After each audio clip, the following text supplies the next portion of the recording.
Welcome. This is, as you may have noticed, our last event before we take the month of, well, second to last event before we take the month of August off in terms of events.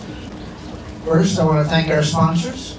Without them, we would not be here or anywhere because we couldn't do this without them, so we sincerely thank them. We also want to mention our partner organizations. We work sometimes to joint events with many other organizations. I want to give a special thanks to Frankfurt Kurnit. I'll say a word in a minute for being such a generous host tonight and providing this great facility and the great refreshments. And with that, let me recognize Jerry Spiegel and pass the mic over to him. Well, I'm so glad you recognized me, Eric. I'm nervous. So welcome everybody. What a great, fantastic to see such a full room. I was going to whip out my full, comic presentation tonight, but I think I'll pass because I know you all want to get home. But I did want to just say a couple of things. First of all, Frankfurt Kurnit welcomes you. We've been involved in digital media for, somebody reminded me tonight, over 25 years, so it's near and dear to our hearts.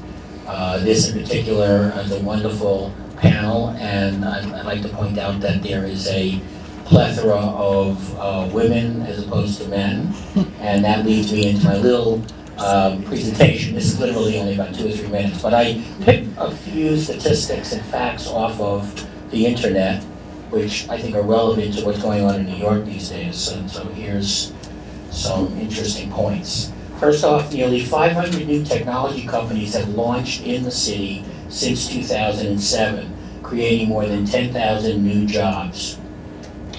And this study, which was funded by the Association for Better New York, said that New York City has the fastest growing tech industry in the nation, and it now trails only Silicon Valley as America's most active breeding ground for new tech companies.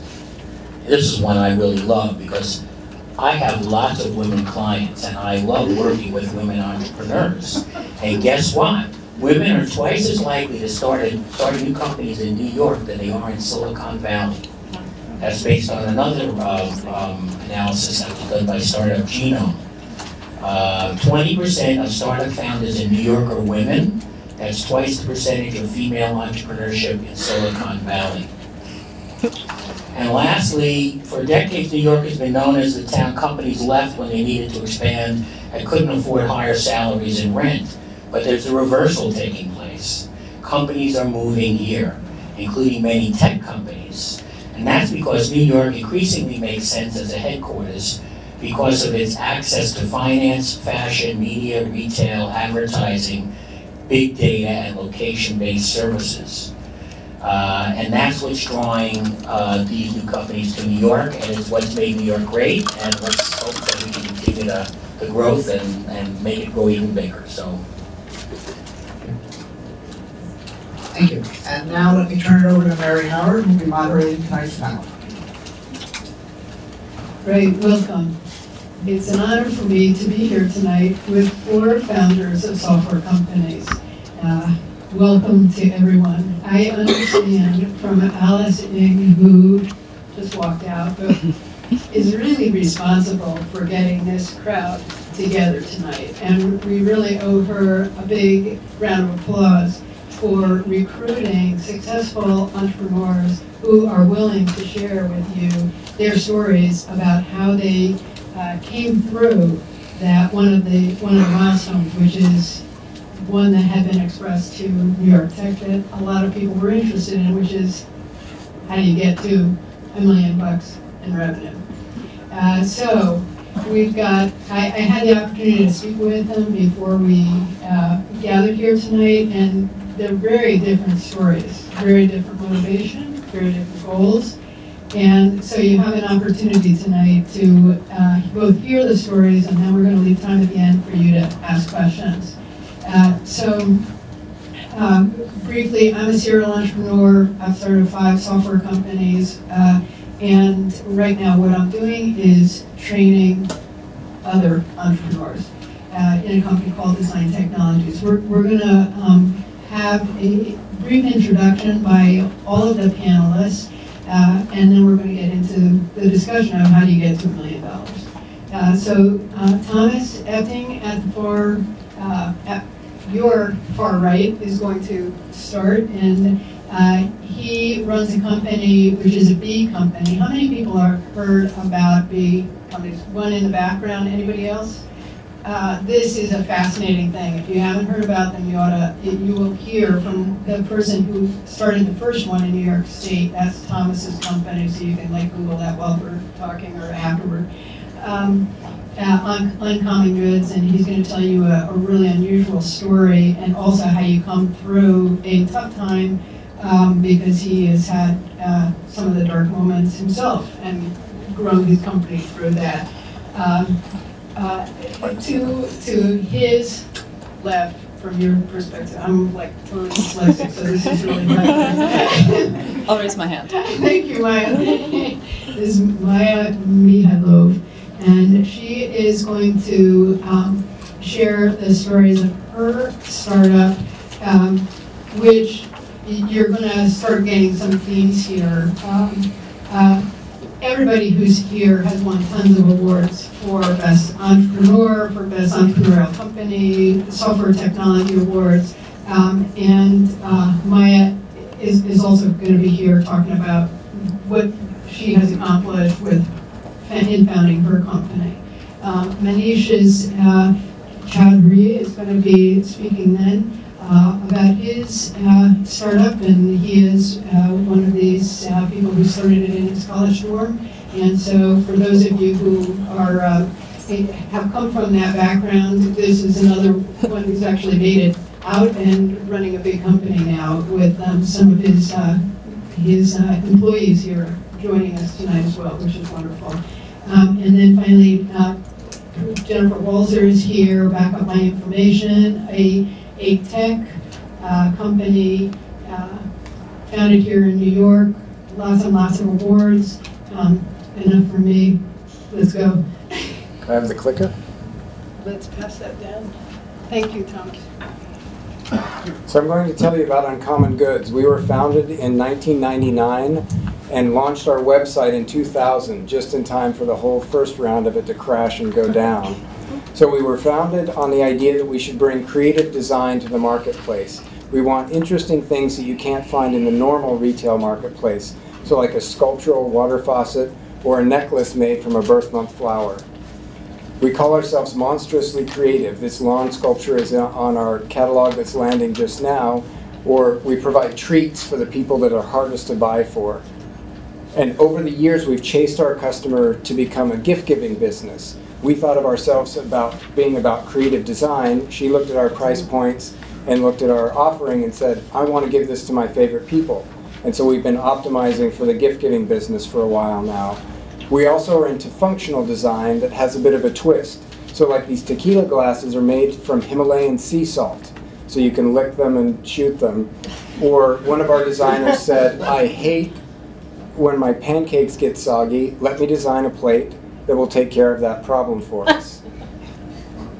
So we were called by Internet Retailer last year one of the hot 100 companies that's shaping the future of the retail industry. We don't believe the press, but we are doing some interesting things. For example, we go out to designers and we say to them, tell us what you want to tell our marketplace. We let the community vote on those designs. So this designer brought us state tables.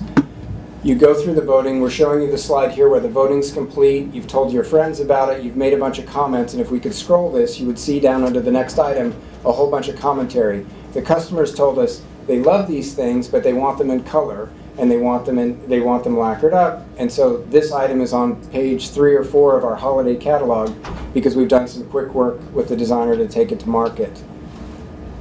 To keep it short, we'll go right through this. So this is what might be most interesting to some of you about our business. We call I'm very proud of my partner. He spent most of last year working with the legislature of New York to help New York pass B Corp law. So one of the 3 pens that the governor used to sign is in our office now about this B Corporation.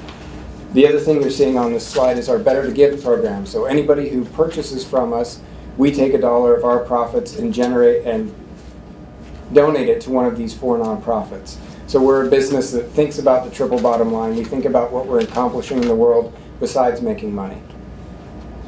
We're hiring. We've got 30 open positions. So here's my shameless pitch. UncommonGoods.com/careers. Please tell us who you know who is great. Thank you, John. Maya. We're going to have to arm wrestle for developers after this. My name is Mikhailov, and I'm a co-founder of GP Shopper. And GP Shopper's mission is that we have a platform, and based on our platform, retailers can use it to mobilize applications and websites to connect to their consumers. To put it simply, we build mobile websites and apps for retailers. If any of you have shopped at Best Buy, North Face, ladies, if any of you have shopped at BB or Express, you may have on your phone one of our applications. Those are among our clients that we mobilize. And our strategy is to create connections with customers and their retailers. That it's not just about showing them products and saying buy, buy, buy, but it's about using what's unique about mobile, which is the personalization that mobile can bring to the table, the location aspects. Many of our apps have location-based technologies in them.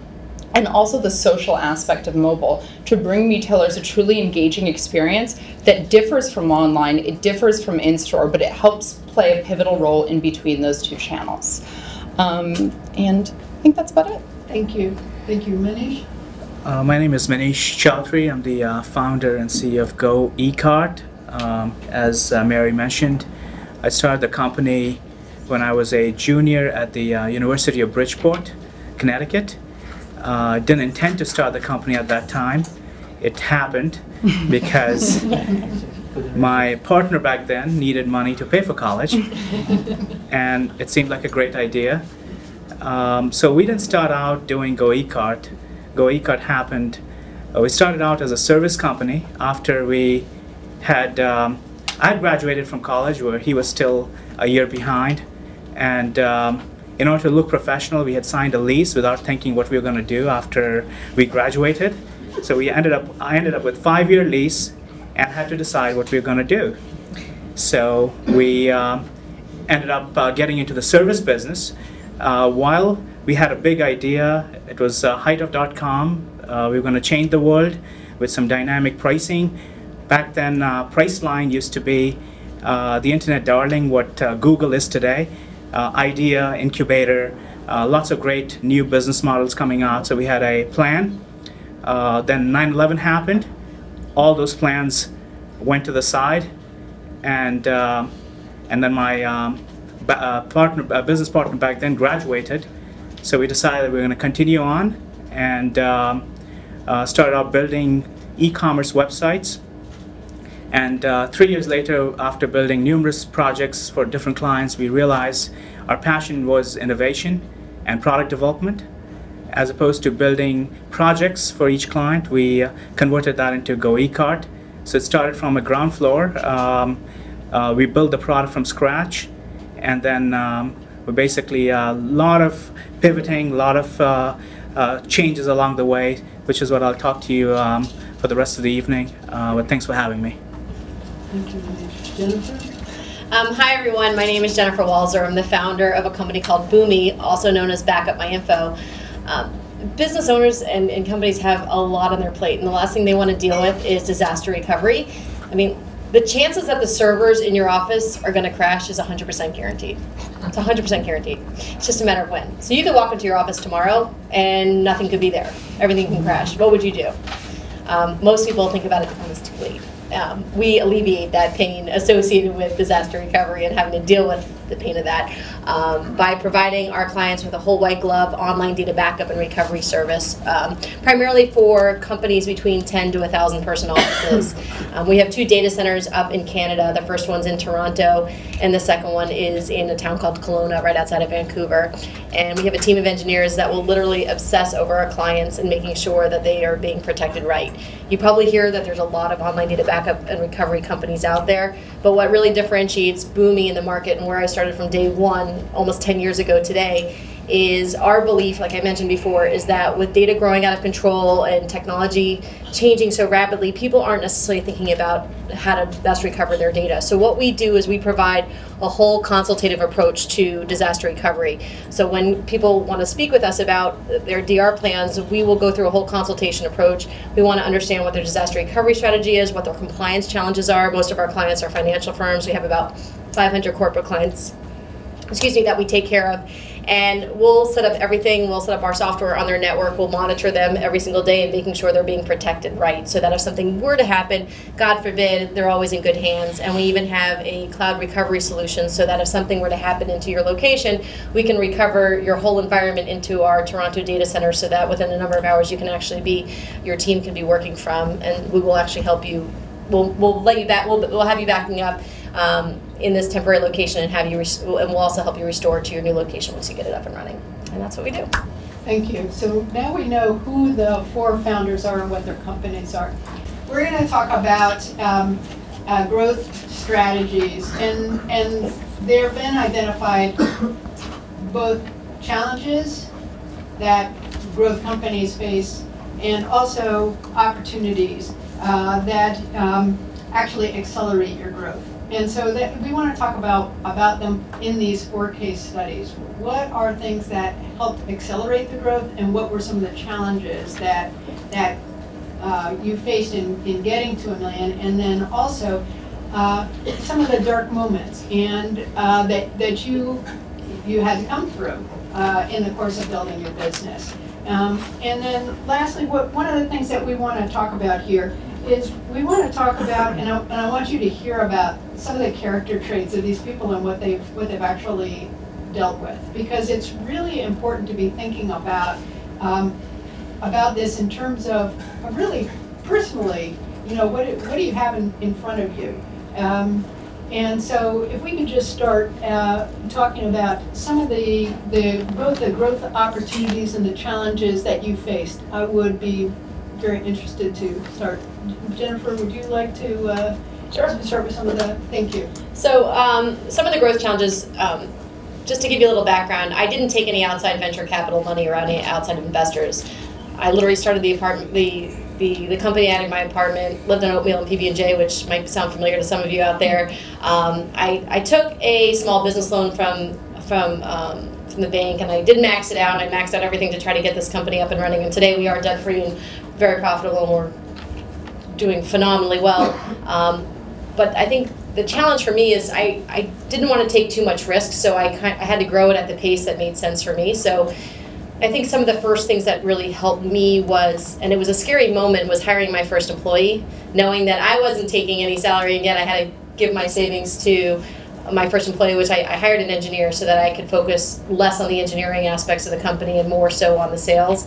And that really helped, I think, shaped a lot. I think one of the big turning points, when I think back about getting to our first $1 million, I think one of the big turning points for me was finding really good partnerships. For instance, we have a great partnership with UBS. They refer all their hedge fund clients to us. That ended up being a win-win for us, because you build a really good relationship with some of these firms that really like what you're doing and then recommend you to other organizations. And that's really been tremendous for us. So the whole partner channel, building out that partner channel, I think was pretty instrumental. So the idea of the first employee, scary as can be, but it really helped to get us to the next level. Thank you. Manish?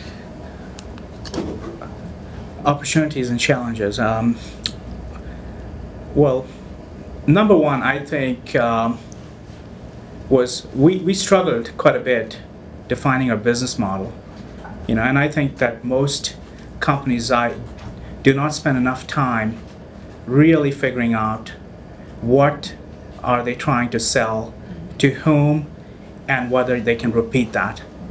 So I know I went to school for engineering, so I had no business background. I come from a business family, so I have a little bit of that. But so basically, my educational background is engineering, so didn't realize what it takes to scale a software business. And scaling is very different than simply being successful. So one of the first mistakes that we made was what we call opportunistic selling. Just because you can sell something And just because you can land a customer, that does not mean it's the right thing to do. And we did that many, many times, which obviously has a long-term impact. So that is one of the challenges that we dealt with. As I said earlier, we started out as a service company. By the way, we are GoECart. I forgot to mention what we did earlier. So we are an e-commerce platform provider. We help retailers sell online through their website and also manage their back office operations. So number two, because we were a services company and we decided 3 years later we were going to go become a product company. Now that's a very difficult and dangerous transition to make. You have identity crisis. There are two different kinds of businesses. If anybody tells you, given your size that we were, you could do both successfully, I think that's a mistake. And we continued on trying to do that for much longer than we should have, that I ever would if I had to go back and do it again. Because the metrics, the way you run that business is completely different. And I'll say two more and then I'll pass it on. Focus. I think it goes back to most entrepreneurs think they are He-Man, Wonder Woman, and they can do everything. And they basically do not know how to say no. And I'll quote from Warren Buffett. The difference between successful and very successful people is that the very successful people say no to almost everything. So I think it's time that we do not overcommit. And lastly, knowing how to make the transition. It's a broad one. I'll just plant the seed and maybe you guys can take it. Is the founder to CEO transition. That's a huge, monumental challenge. I think I'm still going through that. And there are very different traits going from a entrepreneurial founder to a professionally managed company like a CEO. And knowing those are the things that we faced, and we're still work in progress. Thank you. I was trying to think while the previous speakers were saying something, how do I order our challenges? Alphabetically, chronologically, by severity? I think that what's really interesting is there were a couple of major challenges, and I think entrepreneurs face this, and I hear some of the echoes in the previous speakers. One of the first challenges we had was we came up at a time, well, there were two. First of all, we started as a B2C play. We started as this company, we were very cheeky at the time, we called it Shoplifter. And when all the retailers looked at us not amused, saying, do you understand how much shrinkage costs our business? We're like, but hey, it's, no, okay. So we changed the name to Slifter, and this was in 2006, and our point was to connect consumers with retail stores that were nearby. I mean, just think about it. At the time, you can go to an eBay, you can go to an Amazon, you can go to an Uncommon Good, and you can find products online. You knew exactly where to go to find certain products. But when you went out into the real world, you simply didn't know where to go. And when it's freezing cold in January, and you're looking for a Shark Dyson vacuum, which may have happened, and you don't want to go from store to store to store, we thought, well, hey, there's this big opportunity in the market. But unfortunately, in 2006, pretty much the most advanced phone you can get was the Motorola Razr. Or I think at this point we were on the Razr 2, or maybe the Rizr, or the, whatever synonym thereof.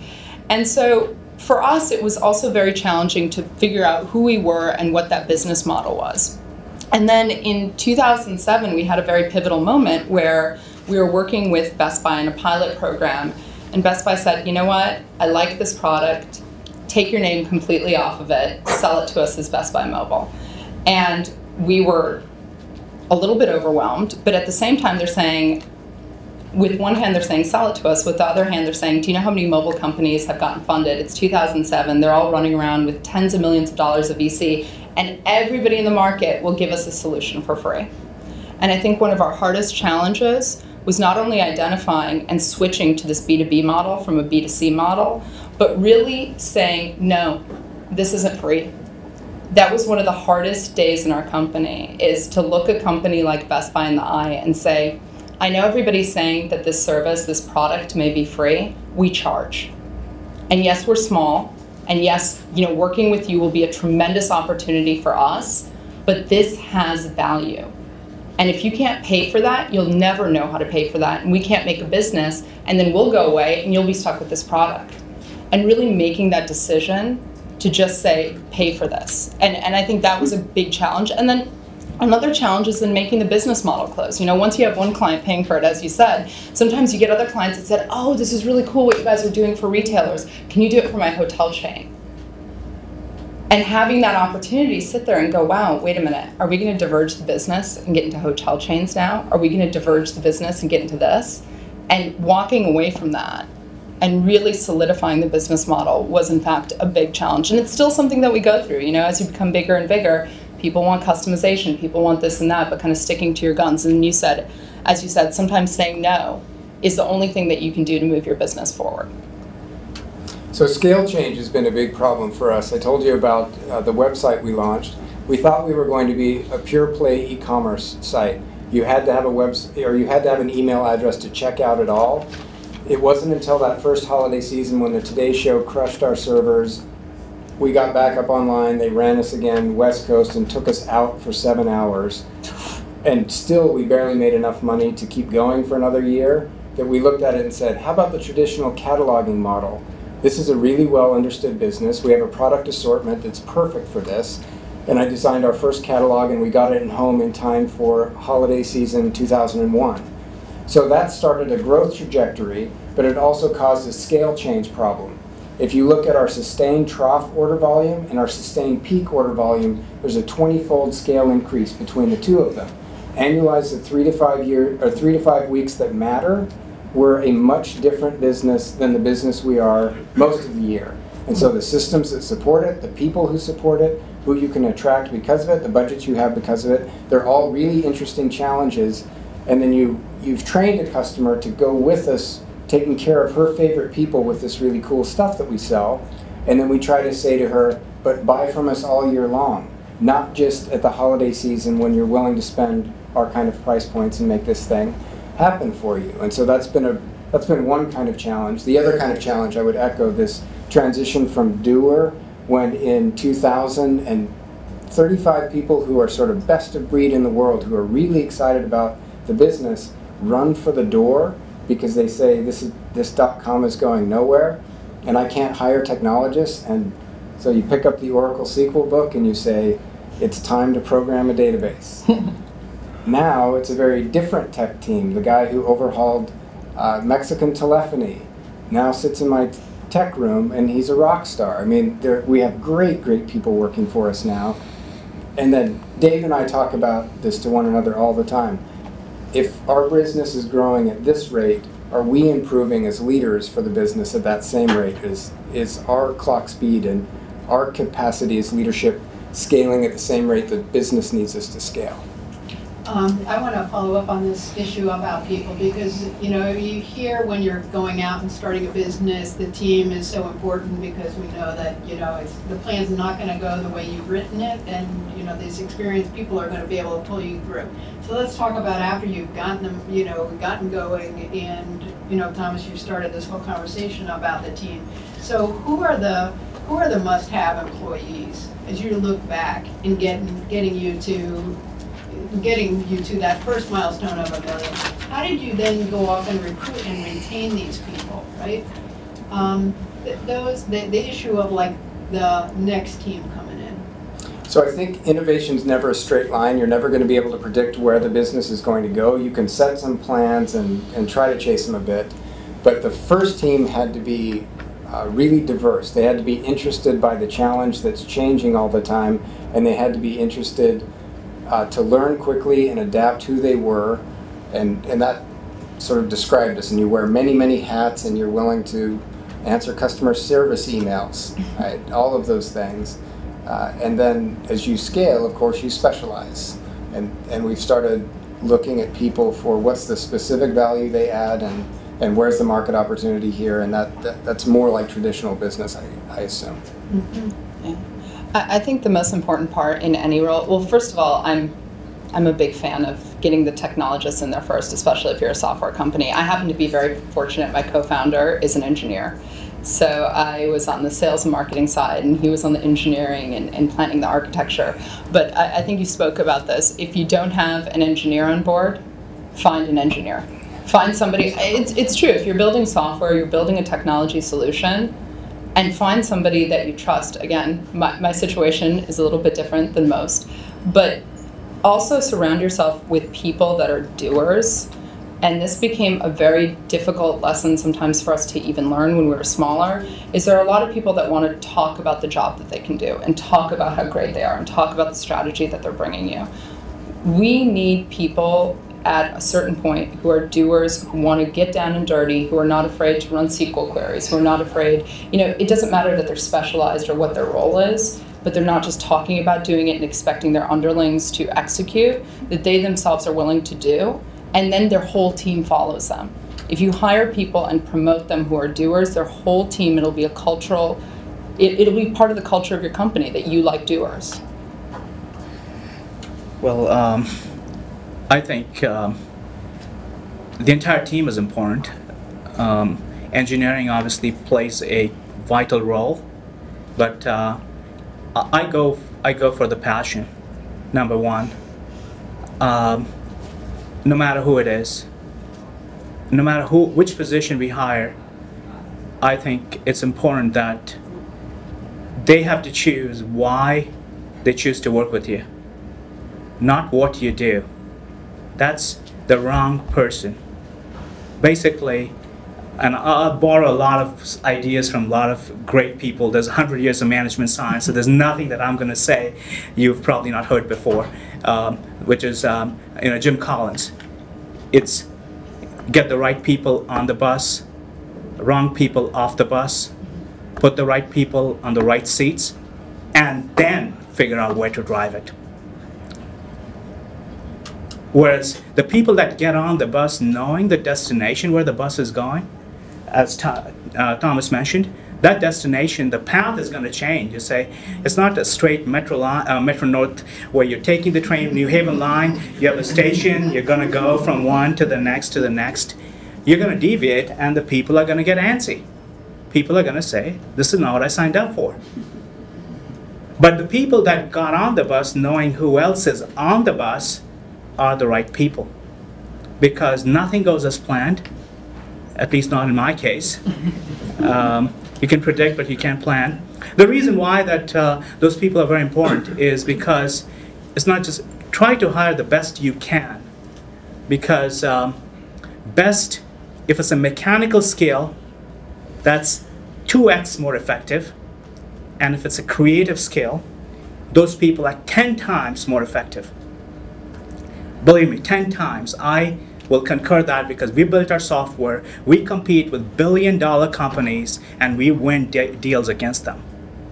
It's not as much about the size of the organization, but about the passion and choosing what you do and what you don't do.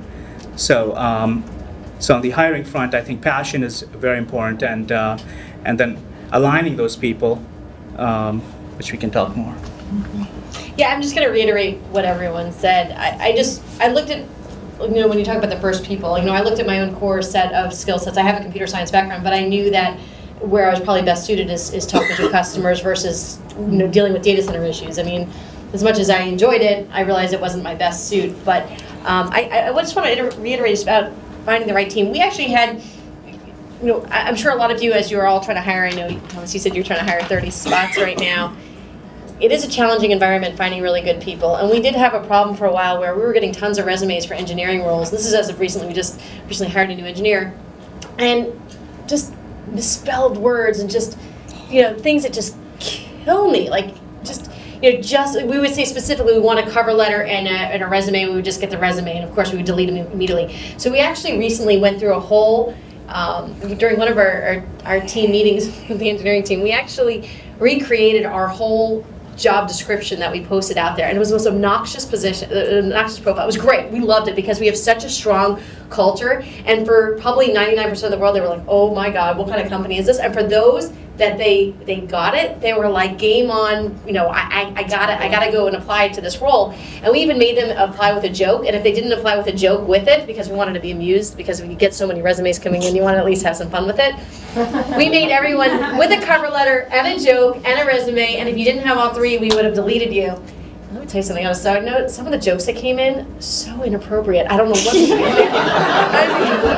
I won't just, you know, if you want to talk to me online about it, I'll be happy to share some of these, but I was, our operations manager was like, you gotta hear this one, and she would like send it out to the whole company. But anyway, it totally worked. I can tell you that from, when we did it within a week's time, pre-changing our resume focus, we had about 125 resumes that came in, of which I think we did like 8 interviews, 0 strong candidates, gone. And then we did it again, and we had about the same 125, and we had like 10 strong candidates coming in, and we actually were like in a fight of like trying to figure out which engineers to hire. I mean, they were that good. So I would highly encourage, for those of you who have, you know, hiring challenges, you're more than welcome to look at our website. It's, like I said, you can go to the hiring section and see how we approached it. But that seemed to help in a time period. I just want to change the conversation because I reiterate exactly what all of them said about it in terms of your questions. Well, I just want to say we had our dev team do the same thing. We were getting resumes for developers, and we hire a lot of front end, back end developers, and we had our dev team because they are just brutal on interview candidates. I mean, I've seen interview candidates walk out of rooms just shell shocked, but if they don't, that's a good sign.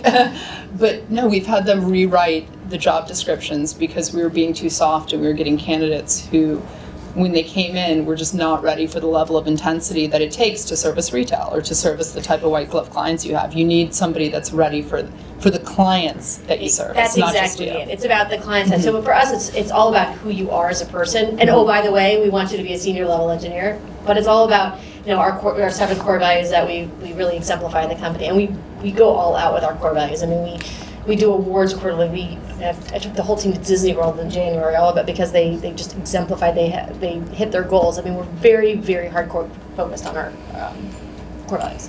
Okay. I want to switch the topic here a little bit. I mean, these are very, very competitive businesses. There's tons of people coming in to compete with you. There's technology changing all the time. How do you keep it fresh? How do you keep the products fresh? How do you stay on top of the new competitors? How do you do that?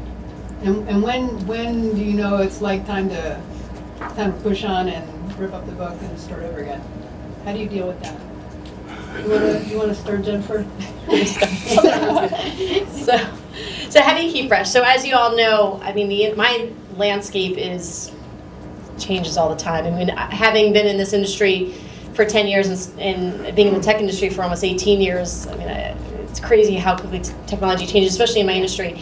So the way we keep things fresh is that we're really more of a premium white glove service offering. We're very different from the industry, a lot more expensive than everyone. We're totally okay with it. Just like I said, we're not free. Like everyone else in the industry, we're not free. And but our clients appreciate that. We're very razor focused on who we go after. And I think the way we've approached things is we're constantly looking at the market, talking to partners, seeing what's going on. I mean, we created BUMI Cloud Recovery last year, which is this whole virtual disaster recovery solution in the cloud that I mentioned earlier, because of the way technology is changing. Everyone's talking about recovery. In fact, when I started this company 10 years ago, the company was called Backup My Info, and a year and a half ago we changed it to BUMI. A lot of our clients were nicknaming us BUMI anyways, because it really isn't about backup anymore, it's about recovery.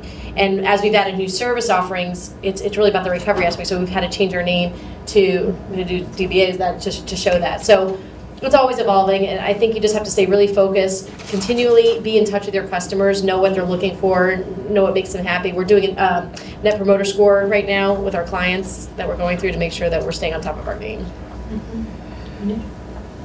Well, we provide almost an operating system for most small to mid-sized retailers. So, in fact, we are cloud-based, so everything that you guys do, we are impacted because we are kind of the central nervous system for retailers that use our product to pretty much run their entire business. So we get faced with everything that happens on the web, from Facebook to Twitter to mobile to SaaS and cloud and backup and security. So our model is we subscribe to Pragmatic Marketing. They're a company that excels in product management.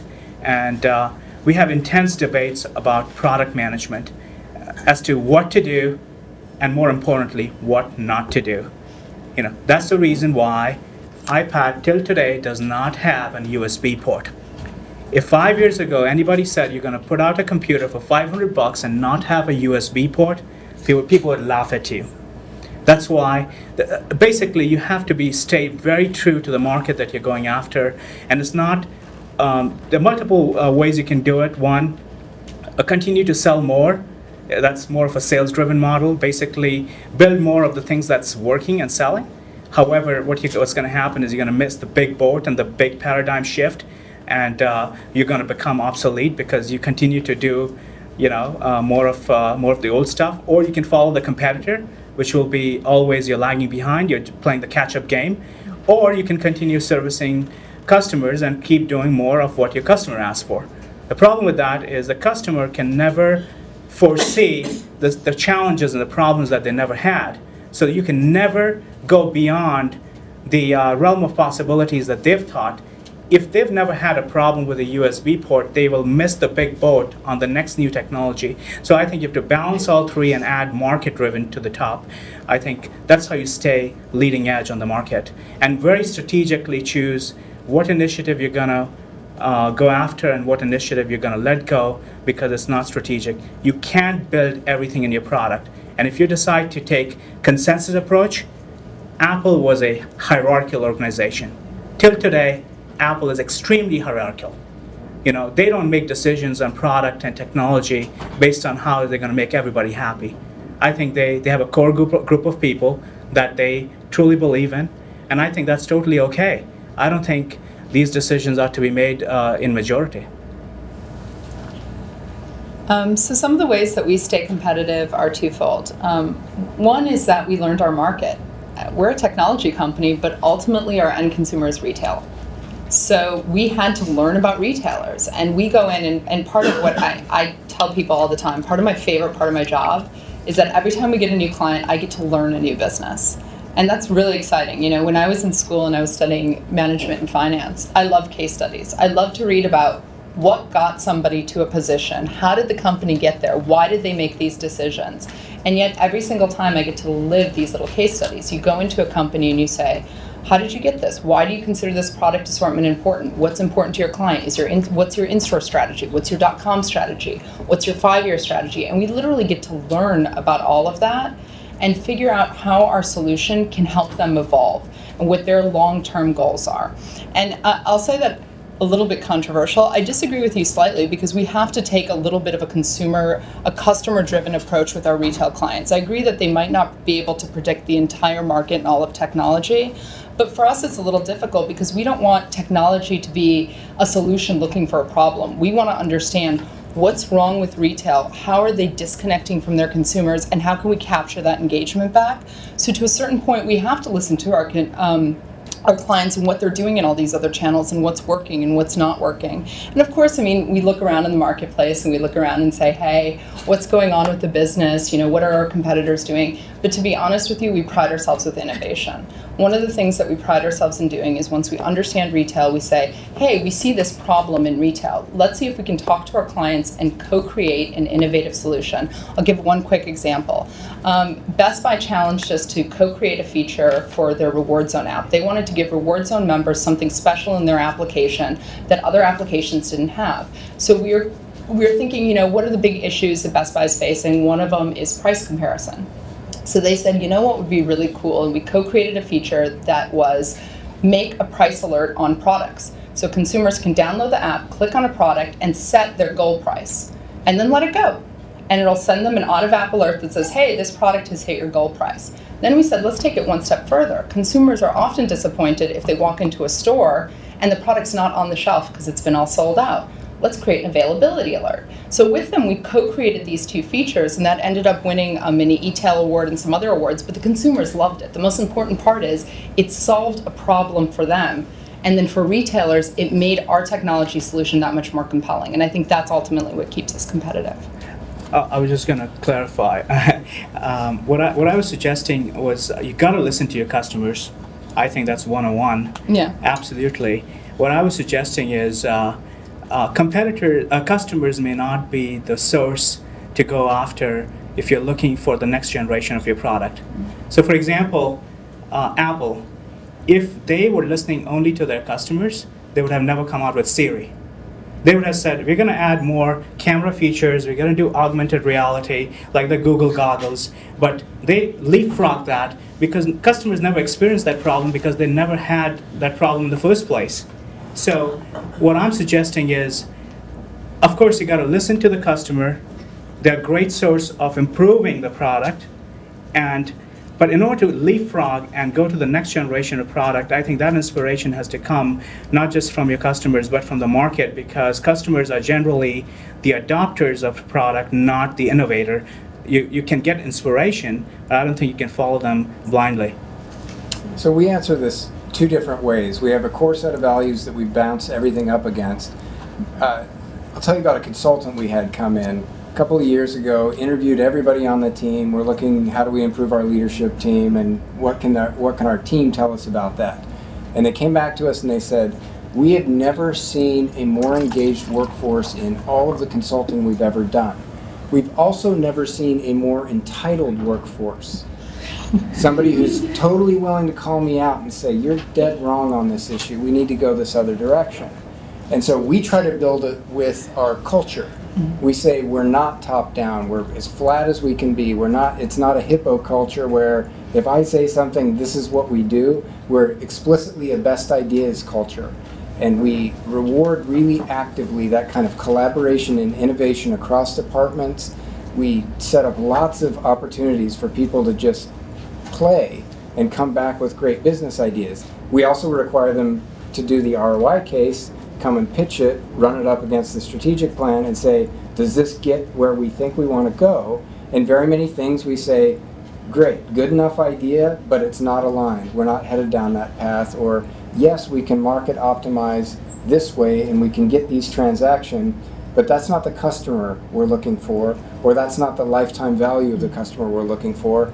Let's lead it back over here. And so there's a degree in which I agree that there has to be some strategic planning and there has to be some backbone about how you do things. But we get so much more from our team by saying, this is also your business. You all own a piece of it. Let's see what you can do with it. So the way we run the company, there's a really good book called Mastering the Rockefeller Habits from Verne, Harnish. I have every employee read it. It's a really good book to help kind of guide you through a way to communicate with your team to get ideas. It's a way for fast growth. How like every morning we do like daily huddles and team meetings and offsite annual meetings to get ourselves making sure that we're in the same strategic direction together. And incredible book. I highly recommend it. There's a few books that I have employees read, but that's one that I would highly recommend for you guys. I have to tell you that this crowd could publish, and maybe I'll talk about this with Eric and Alice, a list of what they read, because it's really fascinating. There's a ton of interesting books. Let me go back to Thomas. You're always like opening up the next question I want to talk about. So there's this thing I could think. So we talked about it a little bit earlier about this transition from a company where everyone's wearing all these different hats, it's very creative, and things are go, and into something that's more specific jobs, recruiting for specific jobs. I want to talk about this whole transition into and Manish, you talked about it as well, you know, going from an entrepreneur to a professional manager and that whole transition. You know, how has your definition of success changed? What kind of metrics are you now paying attention to that you didn't pay attention to before? And how is that translating into kind of your operations? So there's a couple of different ways we do this. One, we're open book. We say salaries are sacred and bonuses are sacred. We're not going to tell you about that. Some people talk about it anyway. But everything else in the business, you can know. What we have in the bank today, where we're spending our money, how we're spending it, what our labor to sales ratio is, all of these different kind of things, it's all open. In fact, my partner, he's the CEO, he sits down with the team, everybody who wants comes quarterly, and he goes through the balance sheet. He goes through a high-level P&L, and he says, this is what we're doing, and here's how your job connects to it. So that's one end of the extreme. We also found that there are team members who are like, I don't care. I don't want to be an accountant. That's not interesting to me. I'm not going to show. And so we made some of those meetings optional. The other way is that we're driving it really specifically with metrics. And we started with one dashboard 7-8 years ago, and it keeps evolving. And we say, become a subject matter expert, really know this stuff cold, but then do it in cross-departmental ways. I have this amazing creative team who's pulling from the marketers saying, what does this number mean? Tell me about, and we have the marketers come in and teach the creatives, here's how email will really move the needle on the business, or here's what SEO is all about. And now you find, or same thing with merchants. And so you find we're laying out our holiday catalog, and the creatives are putting the screws to the merchant team saying, why are you trying to feature this stuff? The forecasted gross profit here isn't supporting the ad space that we're devoting to it. Or why are we doing this, marketing team? You're chasing quick nickels. You're not building long-term lifetime value. And so we try to do a whole bunch of succession planning and get somebody who's brand new graphic designer every week in front of these numbers and trying to have business influence the way that they think. But then we also give them the safe space to go play. I don't come in as creative director and say, this is what the brand looks like, here's what you're doing. And the creatives team is getting written up every week, every month as great marketing because I'm letting them do it. I'm letting them play a bit. And they're learning from the numbers and watching it happen. Yeah, I think education is so important. We do some of the same things. We have Friday forums where all the employees can come in.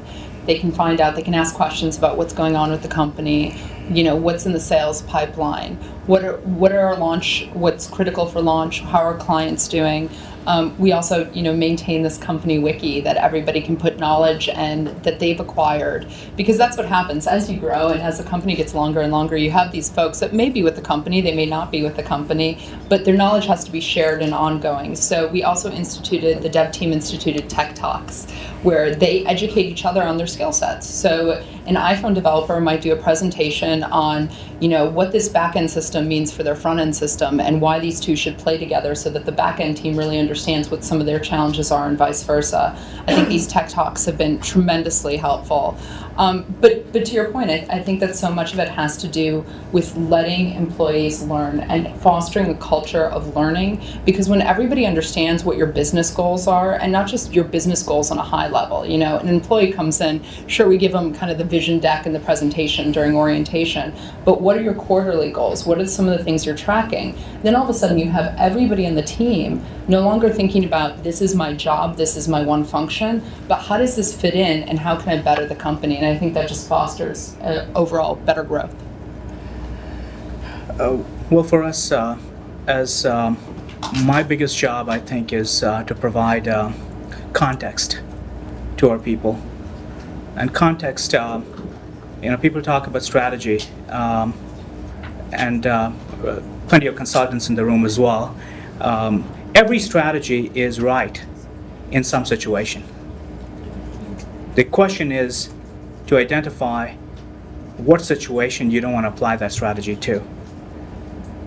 And so my job is to enable our people to make wise judgments by giving them context. And context can come from our metrics. So we are a software as a service company.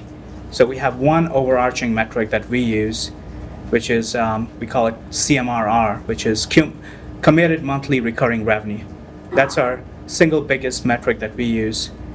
And so it's easy to accomplish alignment around one or two or fewer metrics than a lot of different things.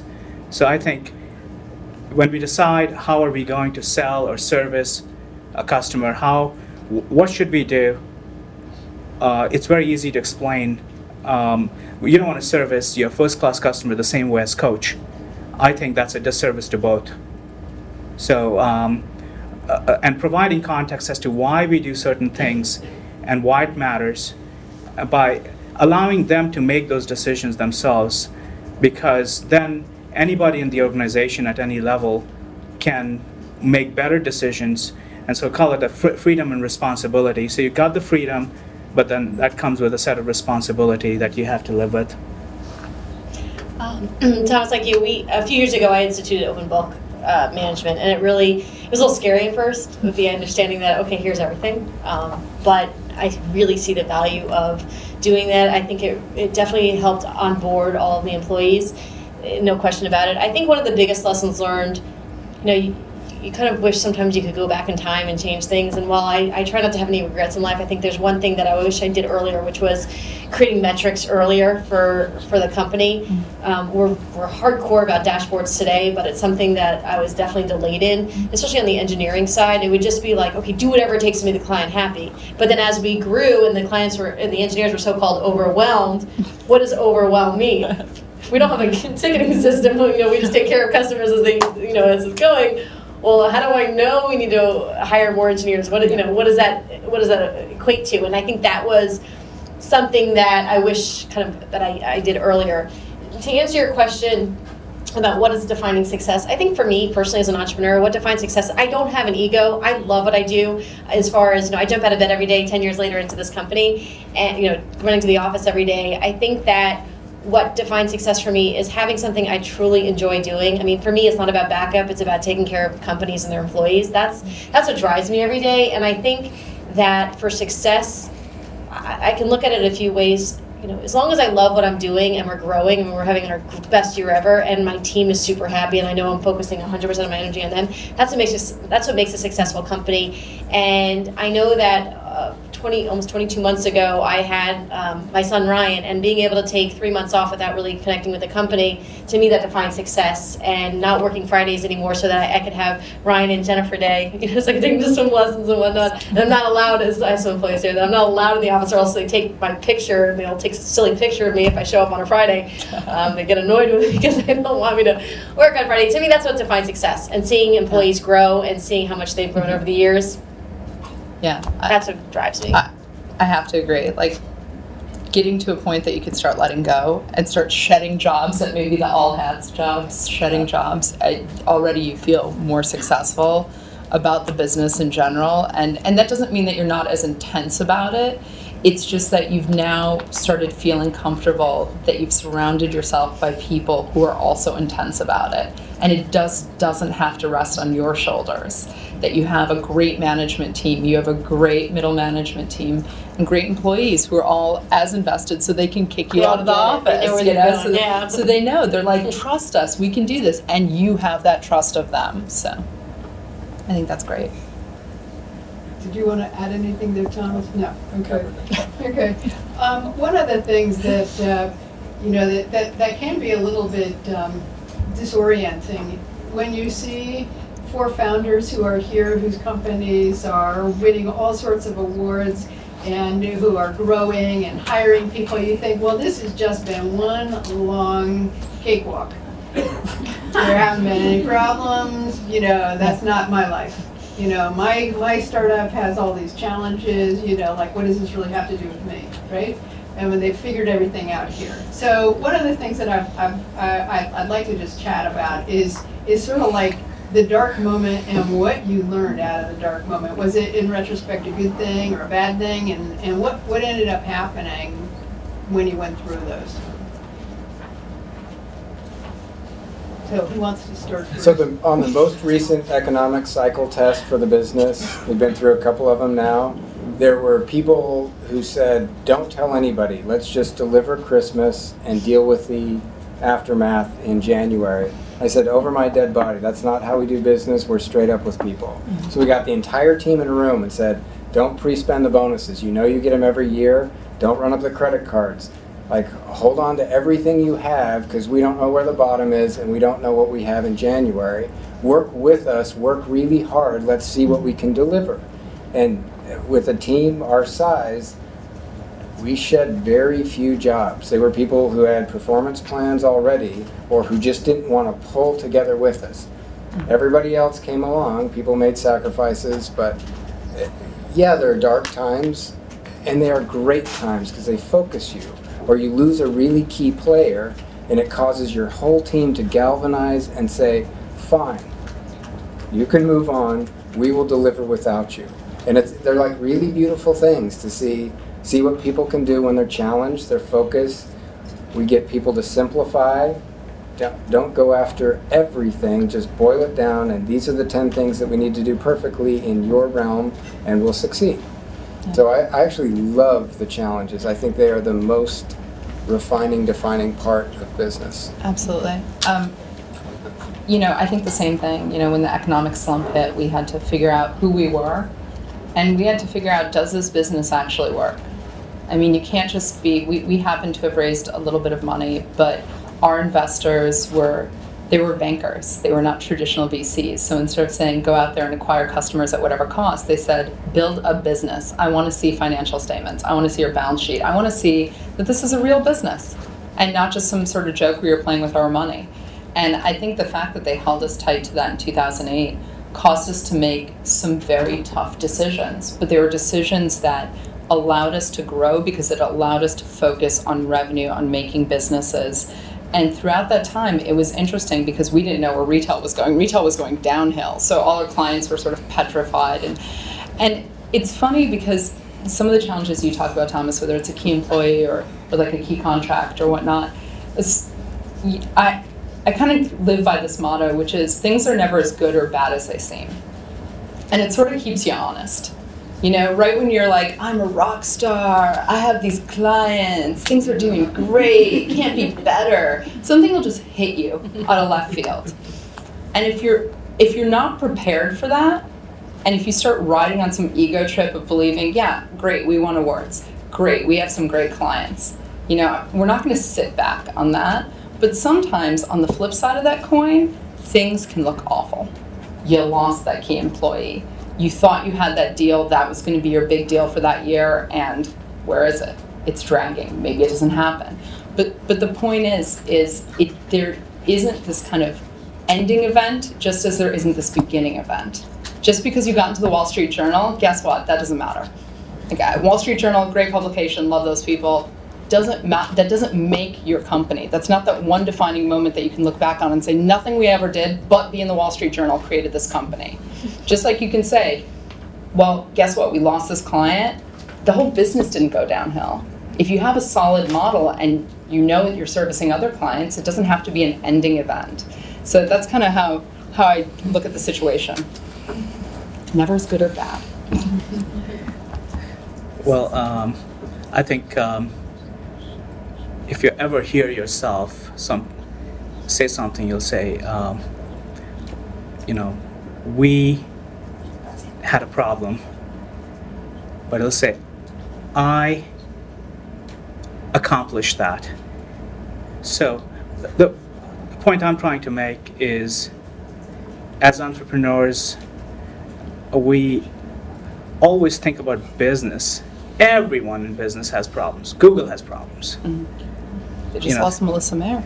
And the important thing that I want to emphasize and focus is personal development and personal flaws that nobody wants to talk about, because every entrepreneur thinks that they are absolutely the next best thing since sliced bread. And there's a good and bad, because I think every successful entrepreneur starts with the present, or the past. I have succeeded, because they have had more success in their lives than they have failures. That's why they're entrepreneurs. Otherwise, they wouldn't be. Then they go into the present, which is, I can succeed, or I have the confidence to succeed. And then you get into the future, because every entrepreneur sitting here or anyone in the room will say, I will succeed. Without a doubt, they will tell you, because they are motivated to succeed. And then fourth, they'll say, I choose to succeed because it's my choice to do what I do, because they feel that autonomy. So the point being is that as entrepreneurs, we get into what we call this cognitive dissonance. And it's happened to me where the more you believe in something, the more you think the opposite is untrue.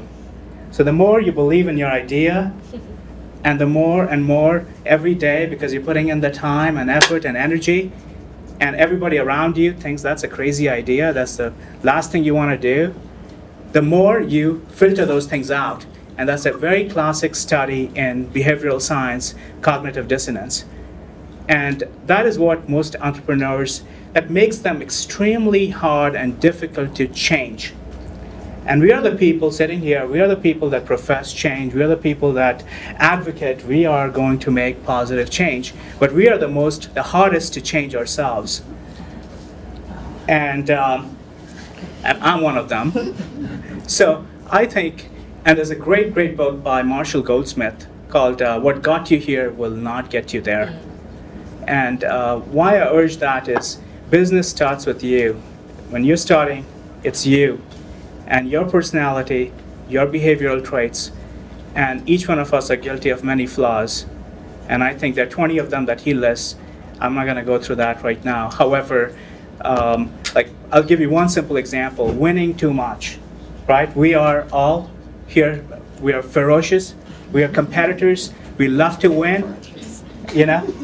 So we go after winning everything, but you got to decide when to win, when winning matters, and when to let go, when winning is not that important. You don't have to win every case, and that's hard for us to digest. So as entrepreneurs, I would, if I could share anything, invest as much in your personal and professional development and personal behavioral traits as much as all the other stuff. So the question, some of the lessons that we learned over the years, and issues that happen, I guess, over time. Back in 2008, so most of our all of our clients are professional service firms. The majority of them are financial service firms, and we all know what happened with a guy named Bernie Madoff and the rest of them at that time frame. I was waking up every morning wondering, as I was getting into the subway, which clients were going out of business today. Every single morning, I would get a phone call from at least 1 or 2 clients that were going out of business. I had a number of phone calls from FBI agents, from companies going to jail, but we won't talk about that. I have seen it in the last number of years. But the scary part is that I was a little scared because I had to run twice as fast as we were losing clients going out of business, or we had to cancel because they went MIA and they whatever happened. And so it was a very scary time. So we had to run fast, and I think that was you learn a lot, and you have a lot of whip marks on my back from that, but good lessons learned. I think the biggest lesson learned, if there's one thing I can take away, obviously everyone in this room has different stages of their business. The one thing that I've been very adamant about, and yet I probably faltered a little bit, probably like last year, is you've got to stay focused on your cash flow. Absolutely. Like, we don't do anything unless we're profitable at it. End of story, case closed. And for me, one of the, and I like every week, like looking at cash flow, where come in, come out. And for a while, I got a little bit caught up with the momentum of everything going on, and we were doing all these investments, new infrastructure and more people and this and that. And all of a sudden, one day, I was like, "Whoa, what happened here?" Like, I just had to take a step back because we were basically putting out more than we were taking in, and it was good news is that we had savings and whatnot, but it was a little scary. And actually, out of openness, for a number of months, I actually didn't take a salary because I don't want to take that risk with the company. I would never take it out of anyone's salary, because it was, as far as I'm concerned, that's the CEO's fault. And the good news is that we're past that point. We're back in rock and roll land. But the scary moment was that I took my eye off the ball and I didn't stay focused on the cash flow, which is so important, because you get so caught up in all these deals and all this stuff going on. And the engineers are like, "Oh, we need new net apps, we need this, we need that." Okay, great, let's just do it. We need a new server farm. What? Yeah, and I didn't even think twice about it. And I used to be so insane about it. It just I lost focus, and it's so easy to do even after 10 years, and at the time it was 9 years. So. My biggest lesson learned, so now, it's like a ritual now. Every Friday, I'm looking at everything, all of our dashboards on the financials, and making sure that, every week it grows better than the other direction. And there was a bit of shell shock, I think, across the community, in 2008, and then making that transition, Jennifer, that's an excellent point, from sort of like survival to growth to back to checked growth. Mm-hmm. You got to check yourself in and realize, wait a second. Exactly, because it's, in a weird way, survival mode is easy because you just know that, okay, here's doom. Doom is a pretty clear line. Like, here's doom. We can't make payroll anymore. We can't pay for the servers anymore. Doom is a pretty clearly defined concept. Growth is almost a scarier concept, because it's like, okay, we have to keep our eye on the ball. We're growing, yet we have to look at cash flows, yet we have to look at all these other metrics. And that can be almost more complicated because there's not a clear line. Mm-hmm. Whereas with doom, there's a very, very clear line of what that is. Yeah, growth can be scary too. Yeah, absolutely. Mm-hmm. Okay, so I think it's time to start taking some questions from the audience. Right here. We're your CFOs or controllers. I mean, you're supposed to focus on growth of the company, strategic planning. It's a great question, and as of recently, we now have a controller part-time. I didn't have one. And now I'm realizing the benefit of that in so many ways. Other, where are the CFOs and controllers? When, and if you got them, when did that happen? I'll let you take this one first. Right, so my business partner comes from Goldman Sachs for a number of years, and so he watches this stuff like a hawk. So we have a built-in CEO, CFO who's really careful about money. That's one of the reasons we've gotten where we are. And give me a microphone and put me up here as founder of a successful business, and it feels really successful. We don't believe our own press that way, and we don't believe the internet retailers Hot 100. We don't think you've seen any of the really interesting ideas to come out of Uncommon Goods. We're still working on them. We're failing fast. We're innovating really quickly. But nobody's walking around the halls of Uncommon Goods saying, this place is successful. We're pushing really hard. We watch cash flow really carefully. Yeah, big lesson learned. Hire a CFO or controller earlier than later. Yeah, Maya? Yeah, actually the entire management team watches cash flow very carefully. We have a Monday morning meeting where we analyze cash flow. And yes, we don't have an official CFO role. It's sort of rolled into a CEO role as well. But I think the entire management team gets together every Monday and looks at what's going on this week, where are things in jeopardy. If a timeline pushes, what does that mean for cash flows? And I think also, yes, it's a specific position. Yes, it's needed at a certain stage of the company, but also your management team should have responsibility for what it looks like and what their position is in changing that cash flow. Mm-hmm. Other questions? Go ahead. Yeah, go ahead. First of all, it's great. I really enjoyed hearing from you guys. Also, really enjoy hearing from three B2B companies. It's not often that you come to a session like this and you have companies who are really working with other companies. Mm-hmm. I'm assuming that in the B2B world that you probably started off with a service and then moved into a product. Yeah, Manish talked about that. No. But isn't there a tension in terms of offering to your customers a product versus a product that's not all there? When you started off, did you have the product on one place, or did you get funding to build the product? Did you get a customer to build the product? I know we're taping this, right? Well, that's a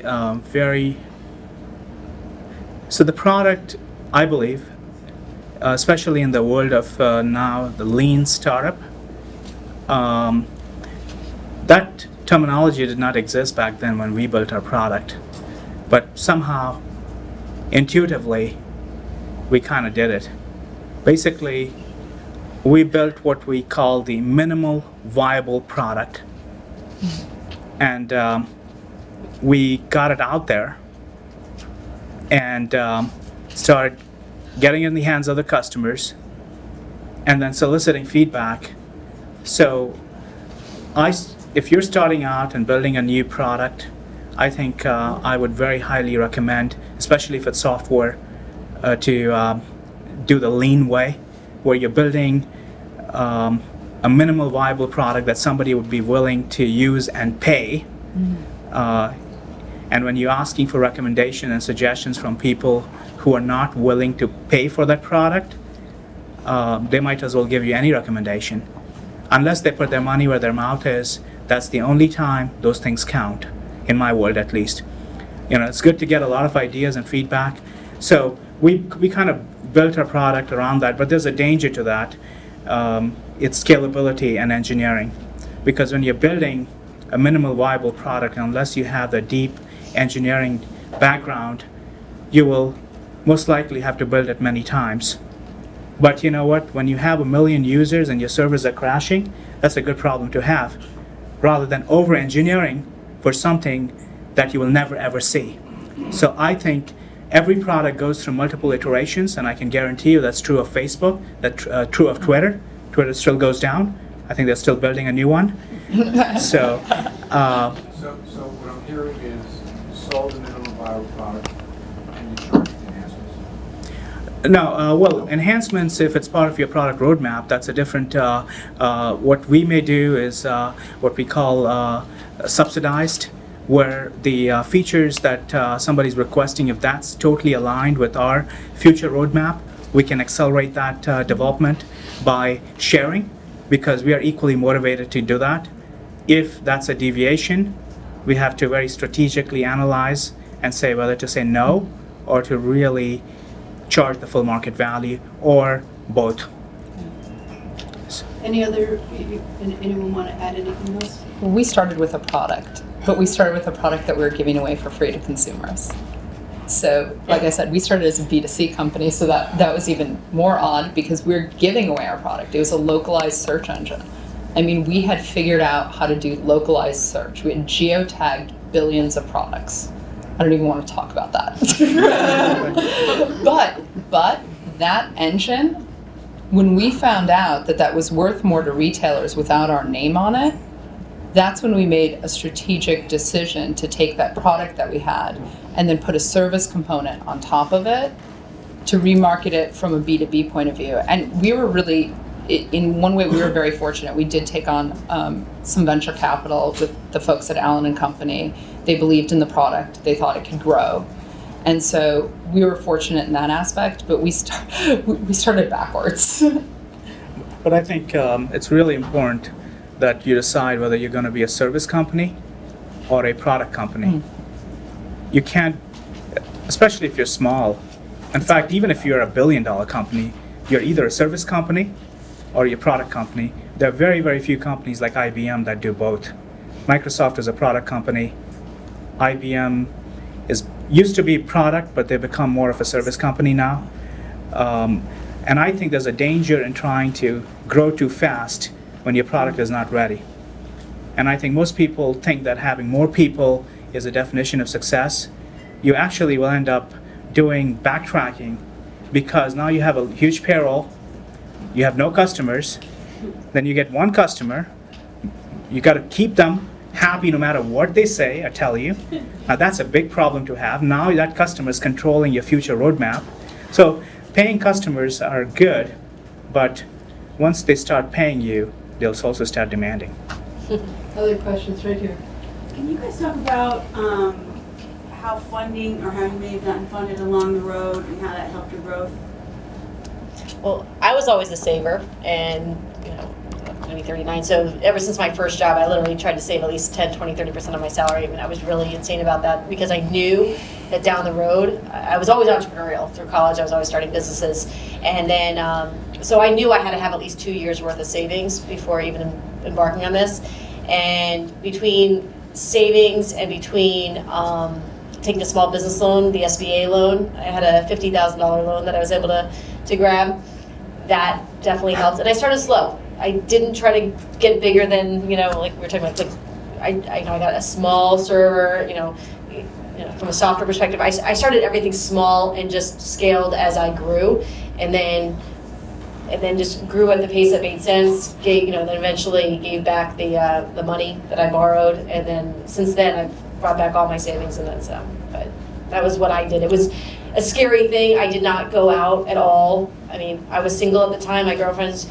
I never, when I would go out, I would just go out for a cup of coffee after they would all go out for dinner. I was so dedicated to making this company successful. I knew I had to do whatever it took.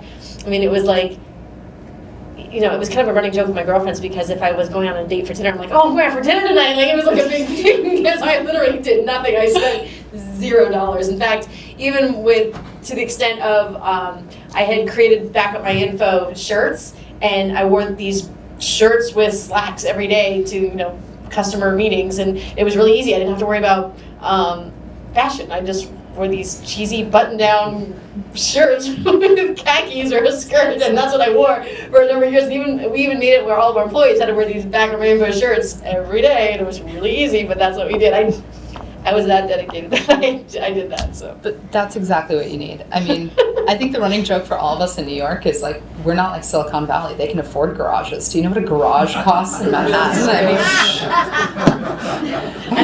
That's luxury.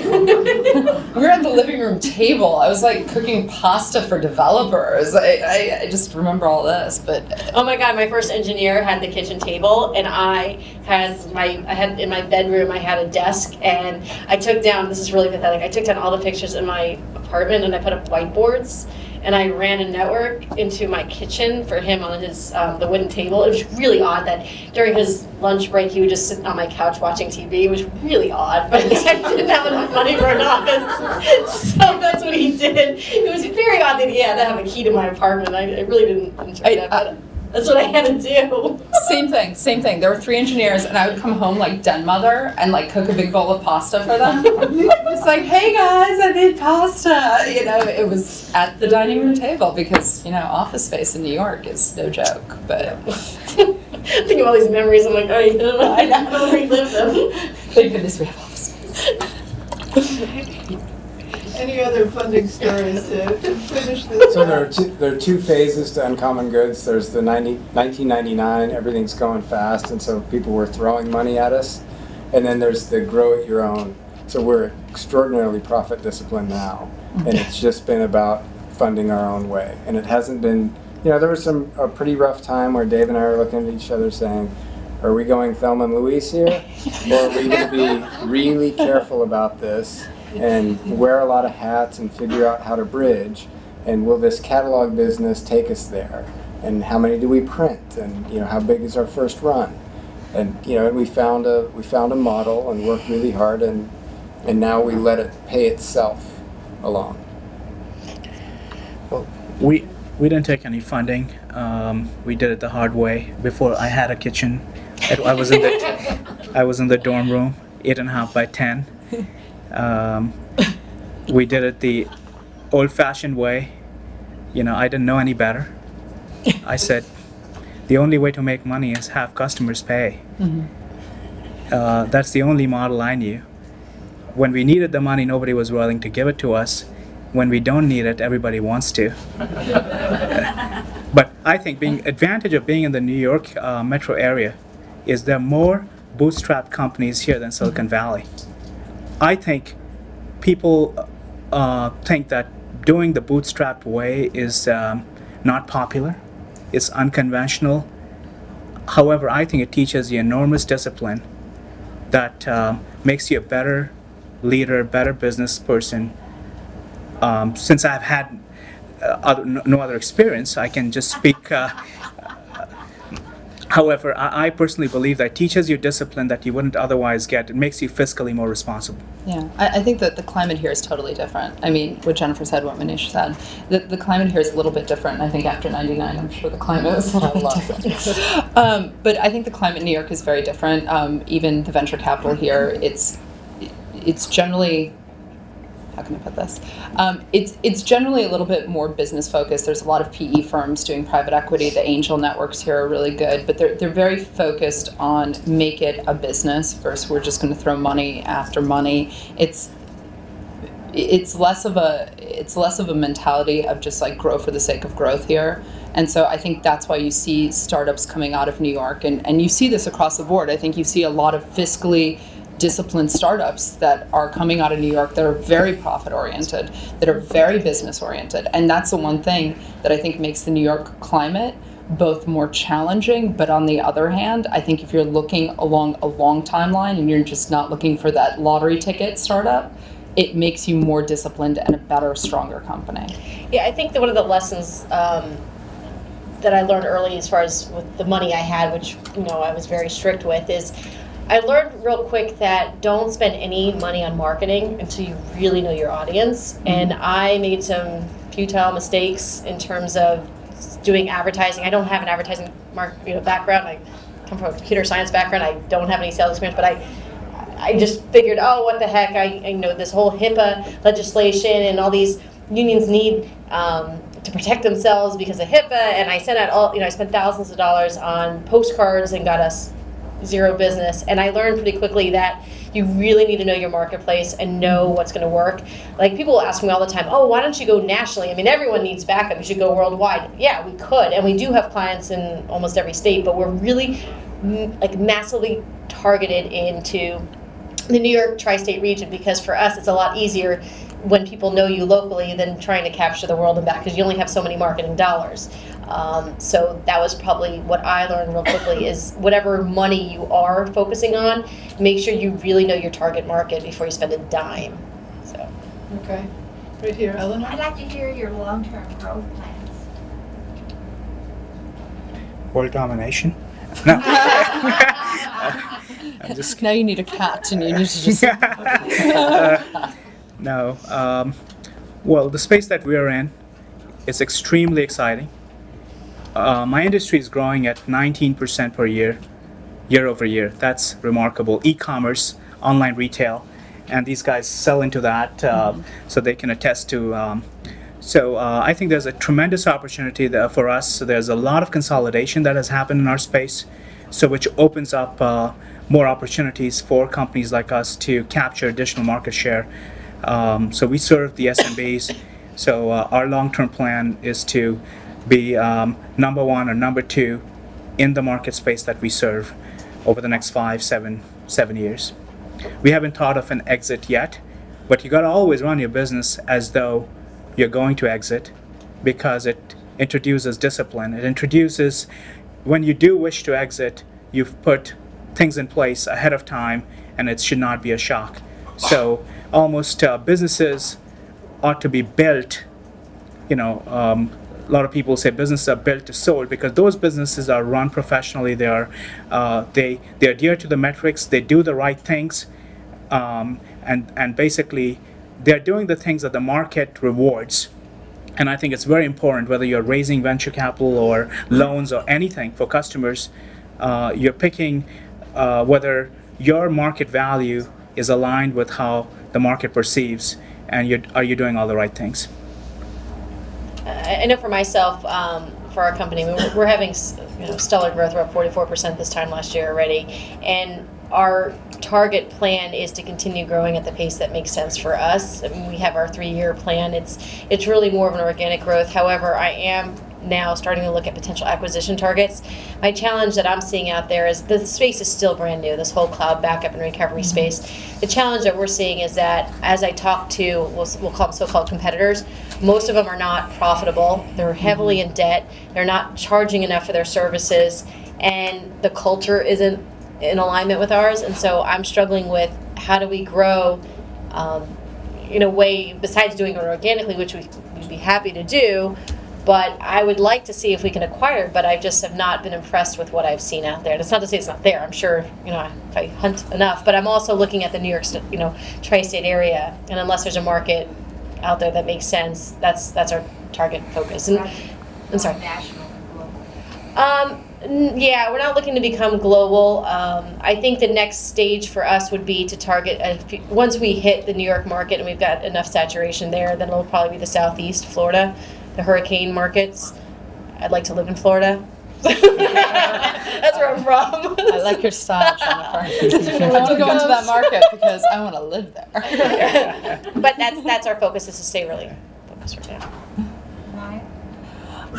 I think our focus is to grow the company at a profitable and sustainable rate. I would agree with kind of Jennifer's assessment that we want to keep our eye on the ball, and I'll say something that might mean something to some of you it might mean nothing at all. We want to become the demandware or ATG in our niche segment, which is retail software as a service platform. So for those of you who are familiar with those companies, that would mean something for you. For the rest of you, they're companies that provide the e-commerce backbone, sort of what you're doing here. But we want to become those companies. We want to become the go-to solution for mobile retail for these various retailers. And I think that part of the way of doing that is constantly keeping your eye. I can't stress that enough, and I think everybody has said that here on this panel, that you have to keep your eye on the ball. And it's nice to think about our 5-year plan or whatnot, or 10-year plan, but let's really think about, what are we going to do this year? What are we going to do in the next 18 months? How are we going to make this work? How are we going to make it profitable? and how are we going to scale the business? You're all mobile. All mobile. All mobile all day. How mobile are you? We are software as a service, so we would provide an mobile alternative, because that will be an additional channel. So most people are selling on their websites. Mobile is an alternate channel. So somebody like what Maya is doing is a complement to what GoECart does. Basically, yeah, we would work with an e-commerce platform just like his, because we're not trying to recreate. We are definitely not trying to recreate that wheel, I assure you. That's how competitive this space is that we are in. Basically, we empower retailers. So if Tom hadn't built his own technology, he might opt for a platform like ours to run his online business. Wow. And where the compliment is that we can back up mobile devices. There we go. There's a correlation of all of us. This is, we're going to do some BD deals in the back. So we're about sustainability. We say first we've got to be making money. If we're not making money, we're not around to have positive influence in the world otherwise. But we talk also about long-term greed. Is that what a B company is? B Corporation, a benefit corporation. You have to, every year, when we were one of the founding benefit corporations, they came in and they said, are you paying a living wage? And 6 other pages or 10 other pages of fine point questions that we put ourselves through and got a score, and they said, yes, you're factoring enough other things besides just shareholder interest that you can call yourself a benefit corporation. Every year the test gets harder. This year we just went through the certification. We think we're doing things better than we did last year. Our score actually went down. Gratefully, we're well above the threshold and we're pushing this thing forward, but we think we need to be thinking about our employees' favorite place to work. We need to think about what kind of impact we're having on the world, and we also need to do a strong financial return. So we're thinking a lot about return on equity. We want to know what the long-term play is there, not the short term. I don't see us going public. I don't see anything that requires us to live other than we want to live with the business.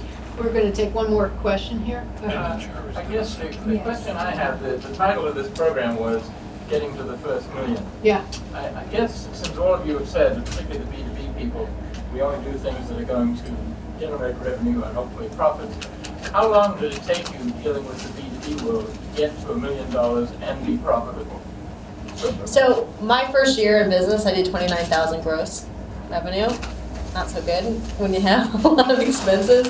And then I think we did like 250 next year. So, and then it was like 500, then it was 800, then it was 1.2. And it kind of grew from there. But you know, it took a while. I mean, I didn't make a salary for a few years. The beginning, I took whatever business would listen to me. If you were breathing and you had a business and you're willing to pay me, great. In fact, the minimum price was $55 a month, and you know, people had a gig of data, great. You know, I would back you up. As we've grown and I learned that certain businesses, especially at the $55 rate, wasn't really profitable for us, we were finally it wasn't actually until a few years ago where we started looking at our business and saying, you know what, with all the services we're providing, unless the company's willing to spend $150 a month, it's not a good target market for us. And we actually spoke to all of our small customers and said, either we need to shift you upwards or we can help you find another solution. So it did take a while, and you know, in the beginning it was tough because I was hitting the pavement. I gave out flyers in the middle of Grand Central Station in snowstorms. I mean, I did however people would listen to me, I was willing to do. I mean, that's what I did, but now we're very strategic. We're lucky that we can turn away business that doesn't make sense for us, but it took a while. I would say almost a 10-year-old company. It took at least a good 5 years before we were at a point where it was nice to say, you know what, this isn't a good fit. We appreciate it. Let me help you find another offering. Well, as I said, we started out as a service company, so we were able to scale from a revenue standpoint a lot faster because you can charge more for your services. Product starting out as a software as a service, and we started out charging $80 a month, $79.95. To exact. And because and you get one client at a time, and we ran specials like free setup, so you don't have to $1 special setup. But all those mistakes made, especially depends on your business model. If you're doing a software as a service, which is a huge runway, before you can get to 1 million. In fact, most companies will be, it's really hard for them to get to that level of critical mass without some funding, because you're charging such a small amount over a long period. So we supplemented by using our services revenue, which I wouldn't recommend you do because it's a completely different business. So, but that's how we went about it. It took us a few years, and then we actually took a dip because we said we're going to get out of the service business. That was a really hard decision, because who says no to revenue? Mm-hmm. Who likes to shrink? Mm-hmm. But we had to make that conscious choice, and we elected to do that, and then we were flat. That's where all the learning came, because when you're trying to move the needle and you're not able to, that's where you realize, what do you do differently and what's not working. So then we got back on our track and we released our latest product, which is really seems to getting a lot of traction. So now we're trying to manage the growth upwards. Our solution's a little bit more expensive. Because there is a build component to it, and then there's also the software as a service monthly. So we were able to get to that first million, 18, 24 months. I mean, it was a lot faster. A lot of it was because, again, we are not the cheapest, and I really bonded with Jennifer when she said that we go into clients saying we are not the cheapest solution. Somebody will build you a mobile website for like $79.99 a month or whatever people are charging. We don't do that. We have a completely different strategy of how we build. So we targeted larger clients, and then we were very fortunate to have a client like Best Buy who was very public about their relationship with us, and the fact that we had built these applications for them. So then the client acquisition became a little bit easier. But I will tell a quick anecdote. I was at a trade show, and I am not above boothing, and I was at the booth in a trade show, and somebody came up, and they were talking about their company, and they're a small retailer, very small, and they said, well, I think, they looked at our booth, they're like, I think that you should build us the site for free, and this was last year. And I was like, for free? They're like, yeah, well, being associated with us will really help your brand equity. And I looked, and I kind of looked behind me, and I was like, but the rest of these guys, they paid money for our solution. And they're like, yes, but we have like Little Miss Tiara wear, and that could be a whole new market for you. And besides my moral objections to Little Miss Tiara wear, it was just funny because it's still, after all these years, it kind of puts you in check that, companies still look at you, and you might think you're a big dog in your little market, but you still have to convince people to pay for your solution. And so we're privately held, and we're really private about the numbers, but as I said, we're an open book management, and we're hiring lots of people, so... So if you join, I get it. We are hiring as well. Engineering, sales. As are we. iPhone developers, Android developers, project managers, account managers. Salespeople. Okay. I know you're all starting your own companies, so this has got to have to be a joint venture. Thank you, everyone, for coming.